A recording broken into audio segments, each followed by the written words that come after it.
everyone, this is Brad from Board Game Geek, and we were walking around Gen Con 50, and the Lightseekers booth caught my eye because I saw a tabletop, I saw a digital game going on, some augmented reality, action figures. I was really curious about what was going on, so I got these guys to talk to me.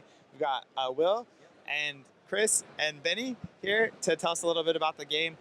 Just to start off, can you kind of give us a top-level overview of what Lightseekers Awakening is? Sure. Well, Lightseekers at its core is a mobile and tablet game that connects to smart action figures as well as a tabletop trading card game. So everything plays independently but also together. So here at Gen Con, we're showing off the trading card game. It's been incredibly well received. Every single trading card also features augmented reality and can also be scanned in to give you in-game rewards and benefits in the mobile and tablet game. Cool. And so,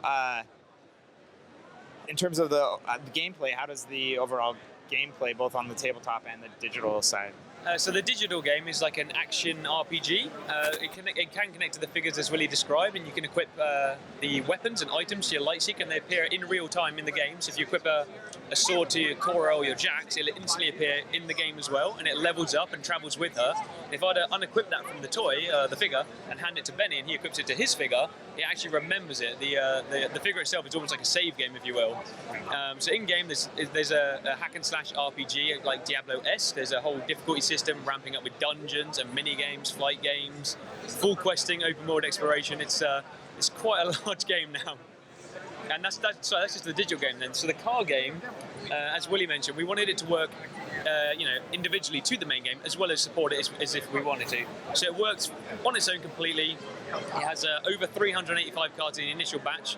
We've already got a big booster expansion of 140 cards coming out, and even more next year.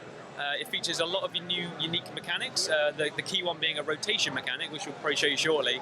Basically, the cards can slide and they can rotate and interact with each other in interesting ways. It's almost like a turn counter, if you will. So I play a card that does you damage in the future, and then you now have to think about how you're going to react to those plays, as well as super moves or super powerful moves called combo cards, where I sacrifice my turn right now to do something more big and upfront. But again, you can counter play around that. It's quite a nice game for swinging. It's not that I'm on low health, so I'm going down. It's I'm going to bring this back, and there's a surprise play at the end. So it's as Willie said, it's resonating really well. We can't believe the amount of stuff we're churning through. People seem to be loving it. So it's really positive for us to see, because we made this like a year ago between ourselves. Yeah, so I mean, it's primarily like most people here play one-on-one, but it supports any number of players as well. So there's a core rule set that supports up to any number of people. Multiplayer's a lot of fun. What's kind of the age aim? Is it good for kids as well as older gamers? So I mean, the card game is made to be enjoyed by 15, 16 plus, so adults can fully enjoy this. It's a very deep game. However, the core mechanics are meant to be very simple. The rounds are short, and there's not like you don't interrupt each other during the round, so it's meant to be able to be played by the younger audience as well. So for 8 to 10, that's not a problem. We have intro decks that are a bit more simpler in how they play. They're a bit more about attacking and defending and not so much about complicated buffs. However, there's depth going into those mechanics. So the core is made to be very, very straightforward, simple. Again, quick turns, so there's not a lot of waiting. But there's a lot of deck building involved. You can make a lot of different types of decks that get more and more advanced. It really does ramp from the young to the old. So the starter deck experience gives you a real flavour for how each order, that's the colours of the decks, they play differently.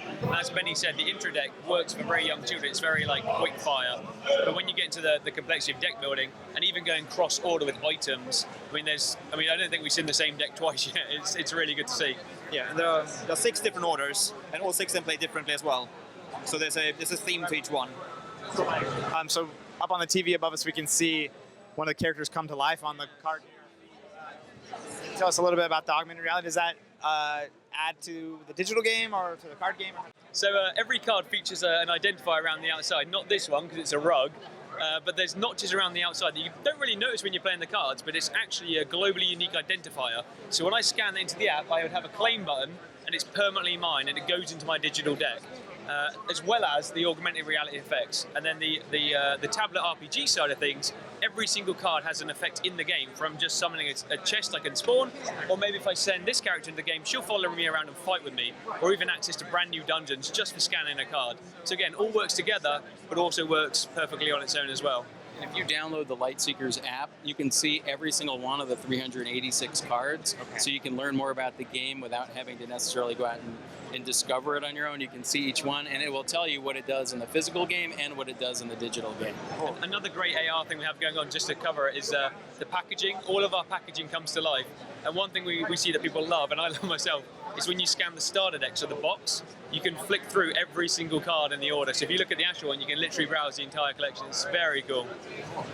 So if players want to get into Lightseekers, where do they start? What's kind of the path of entry? So you can start literally anywhere. Like everything is a standalone thing. So the action figures, so they have, like we said before, you can connect weapons to them, and also jetpacks to fly around the game.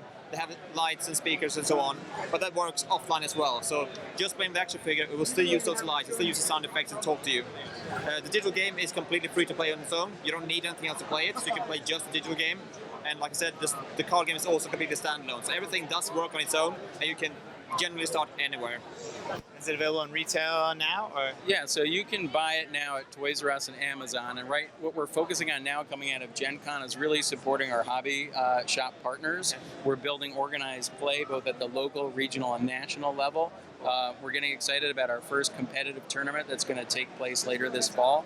So we're very excited about building our card game business. Cool. Well, be sure to check it out. It seems really awesome. And I'm sure we'll grab some B-roll of people playing, but it looks really great. Thank you guys so much.